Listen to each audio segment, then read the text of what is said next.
Assalamualaikum warahmatullahi wabarakatuh.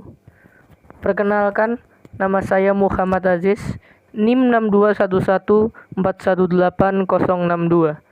Saya di sini akan memaparkan tentang program pembinaan atlet usia dini cabang olahraga sepak bola. Lanjut ke latar belakang. Olahraga merupakan bagian dari kehidupan masyarakat dunia yang tidak dapat dipisahkan dari kehidupan sehari-hari.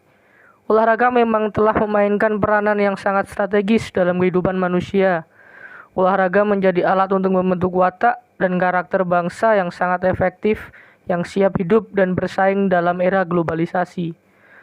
Olahraga sendiri adalah salah satu bentuk dari upaya peningkatan kualitas manusia Indonesia yang diarahkan pada pembentukan watak dan kepribadian, disiplin, dan sportivitas yang tinggi, serta peningkatan prestasi yang dapat membangkitkan rasa kebanggaan nasional.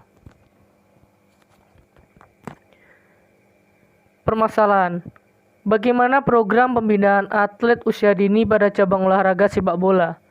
Nah, di sini permasalahan-permasalahan dalam pembinaan atlet usia dini ada beberapa yang saya rangkum dalam paparan yang akan saya jelaskan ini.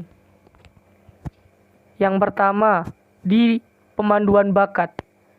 Seringkali pemanduan bakat dalam cabang olahraga sepak bola di Indonesia ini kurang efektif ataupun kurang mengena terhadap prestasi olahraga yang ada di Indonesia sendiri itu.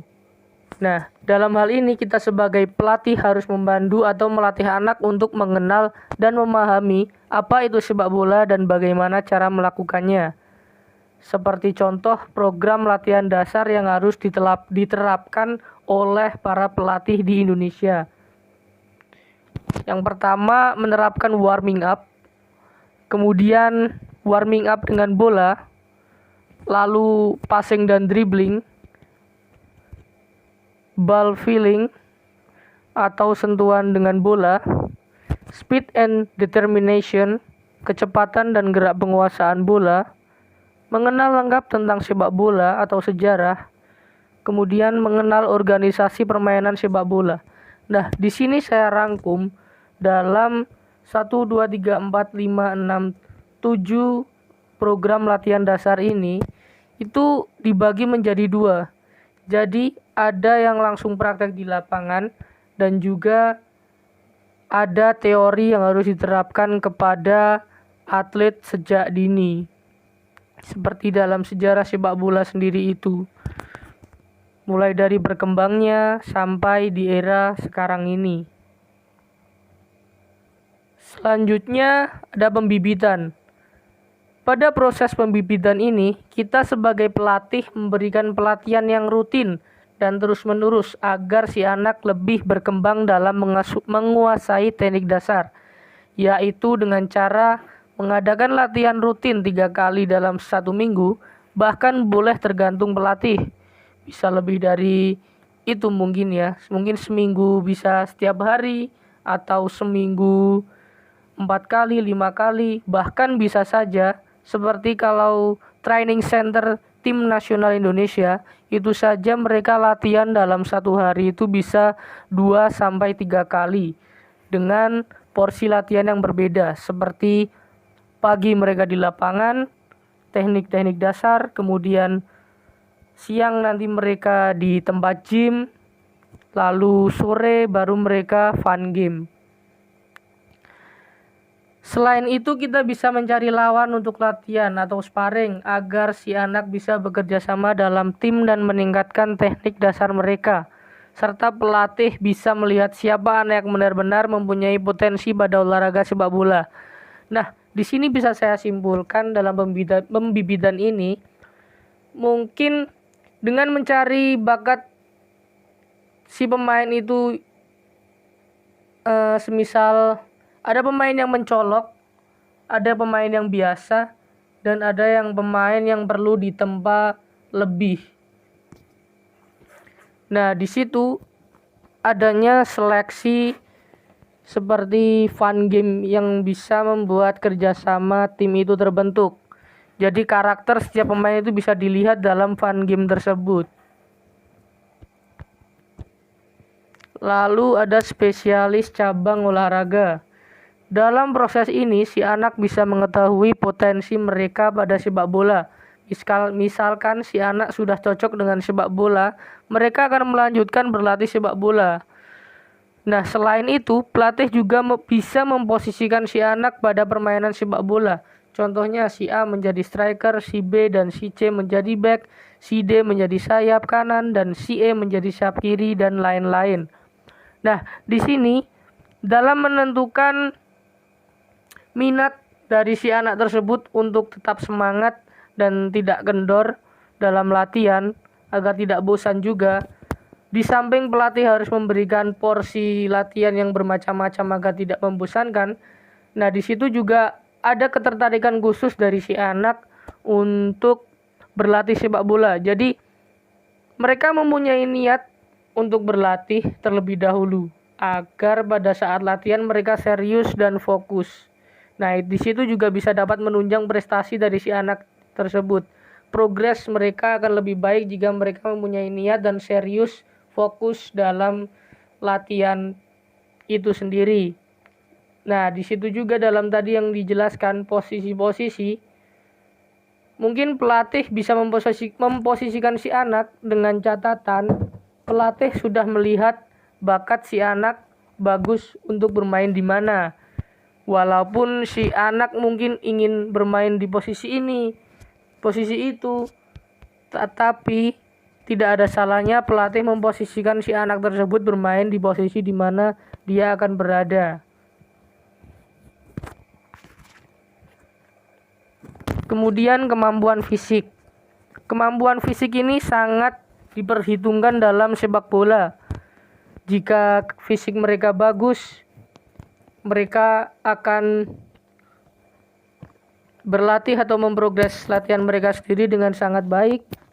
Namun kalau fisik mereka jelek, itu akan membuat prestasi olahraga dalam sepak bola tersebut juga akan sedikit tidak baik. Nah, di sini ada kemampuan fisik yang direkomendasikan. Yang pertama, latihan 3 kali dalam sepekan masing-masing 90 menit.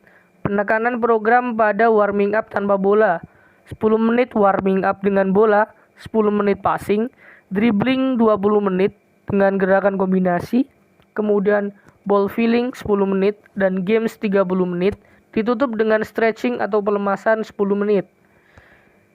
Selanjutnya, program latihan juga menuntut kreativitas pelatih agar anak-anak merasa nyaman dan konsentrasi penuh selama 90 menit, minimal 1 bola untuk 2 orang anak. Selain itu, bisa memberikan latihan fisik selama 30 menit untuk menjaga dan meningkatkan kebugaran tubuh anak.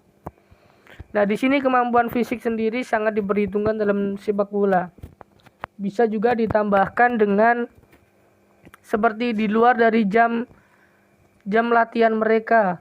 Mereka diberi PR untuk latihan atau peregangan stretching dengan kebugaran sendiri di rumah. Jadi mereka diberikan seperti kewajiban setiap pagi atau setiap sore mereka menjaga kebugaran jasmani mereka sendiri di rumah. Selanjutnya, pemantapan atau prestasi. Pada tahap ini, kemampuan atlet sudah sangat matang. Selain matang dalam teknik dasar permainan, mereka juga harus mempunyai mental yang kuat. Karena pada tahap ini, atlet-atlet sudah mempunyai pengalaman yang banyak untuk meraih prestasi yang tinggi, serta dapat mengikuti liga-liga besar. Nah, di tahap ini, si anak sudah mencapai posisi di mana dia akan terjun ke lapangan untuk melakukan suatu event atau sudah bisa terseleksi dalam proses dia berlatih dari awal sampai dia mendapatkan posisi ini. Nah, di sini si atlet sudah sangat matang dan mempunyai pengalaman agar dapat berkompetisi dalam suatu event yang besar. Selanjutnya, pendekatan pelatih terhadap anak didik dengan cara confidence atau kepercayaan diri. Nah, di sini peran pelatih sangatlah signifikan terhadap anak didiknya, di mana pelatih harus memunculkan kepercayaan diri si anak agar tidak minder dan selalu pede dalam setiap langkahnya. Selanjutnya ada creativity atau kreativitas. Kreativitas ini sendiri di cabang sepak bola untuk anak didik juga sangat diperhitungkan. Kreativitas ini yang dimaksud bukan seperti menggambar suatu media di kanvas atau di buku gambar, tapi kreativitas dia di lapangan maupun di luar lapangan. Contohnya di dalam lapangan, kreativitas dia membaca situasi dalam saat permainan, kemudian passing bola yang baik, kontrol, skill yang diperhitungkan dalam sepak bola. Kemudian ada enthusiasm atau antusiasme. Antusiasme sendiri di sini harus ditimbulkan oleh anak didik sendiri agar mempunyai semangat dan jiwa juang yang tinggi. Kemudian ada fairness atau saling menghargai. Nah, di sini yang diperhitungkan adalah attitude dari seorang atlet atau anak didik tersebut dalam menghargai seorang pelatih, menghormati sesama pemain, dan juga tidak bermain kasar. Selanjutnya ada integrity atau memiliki keandalan pribadi. Nah, di sini sangatlah baik jika pemain mempunyai integrity di lapangan tentunya. Yang utama, seperti dia memiliki skill yang tidak bisa ditiru oleh pemain-pemain lain. Nah, di situ dia memiliki nilai plus untuk menjadi sebuah pesepak bola profesional. Kemudian ada open minded atau memiliki keterbukaan tinggi.